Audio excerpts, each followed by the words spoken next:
ایک جدید پریوں کی کہانی۔ ایک دفعہ کا ذکر ہے کہ ایک ہلچل مچانے والے شہر میں سنڈریلا نام کی ایک نوجوان عورت رہتی تھی۔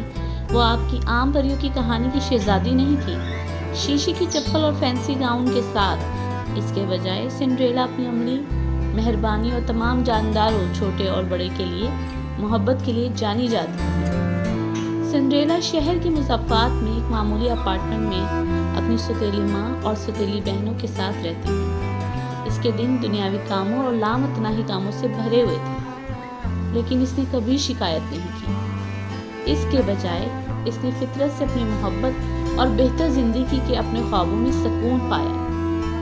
ایک دن ایک دعوت نامہ ڈاک میں آیا۔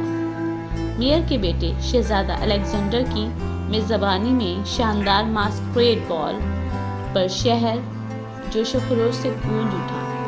سنڈریلا کی ستیلی بہنیں اس پروقار تقریب میں شرکت کے امکان پر خوشی سے چیخ اٹھی، لیکن سنڈریلا کا دل ڈوب گیا۔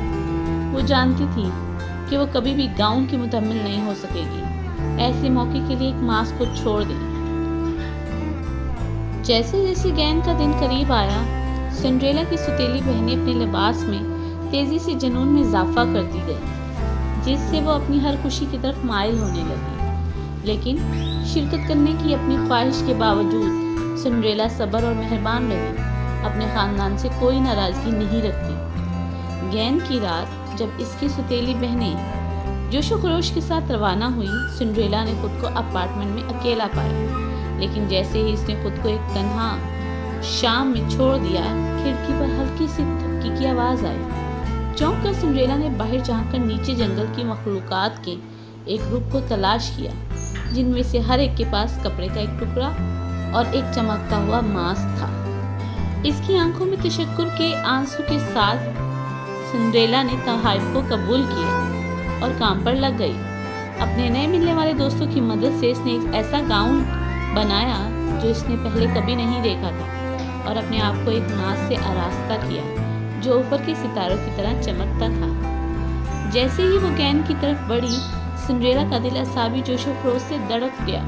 لیکن جیسے ہی وہ عظیم الشان ہال میں داخل ہوئی، اس کی خوبصورتی کو دیکھنے والے تمام لوگوں کی طرف سے تعریف ملی۔ شہزادہ الیگزینڈر خود اس کی فضل اور دلکشی سے بہت متاثر ہوا، اور انہوں نے رات کو خوشگوار آہنگی سے رقص کیا۔ جب گھڑی آدھی رات کو بج رہی تھی، سنڈریلا کو معلوم تھا کہ اس کا وقت ختم ہو رہا ہے۔ شہزادے سے سرگوشی میں معافی مانگنے کے ساتھ وہ گین سے بھاگ گئی، اپنی موجودگی کی علامت کے طور پر صرف ایک شیشے کی چپل اپنے پیچھے چھوڑ گئی۔ اس کے بعد کے دنوں میں شہزادہ الیگزینڈر نے شہر کو دور دور تک اس پراسرار لڑکی کی تلاش کی جس نے اس کے دل پر قبضہ کر لیا تھا، اور جب اس نے آخرکار اسے درختوں اور پھولوں کے درمیان عاجزی سے رہتے ہوئے پایا تو اسے معلوم ہوا کہ اس کی سچی محبت مل گئی ہے۔ اور اس طرح ایک خوشی کے تقریب میں جنگل کی تمام مخلوقات نے شرکت کی۔ سنڈریلا اور پرنس الیگزینڈر کی شادی ہوئی، اور اگرچہ ان کی زندگی میں ایک پریوں کی کہانی سے بہت دور تھی، سنڈریلا جانتی تھی کہ اس نے اپنے پیارے کے باہوں میں خوشی سے پایا ہے۔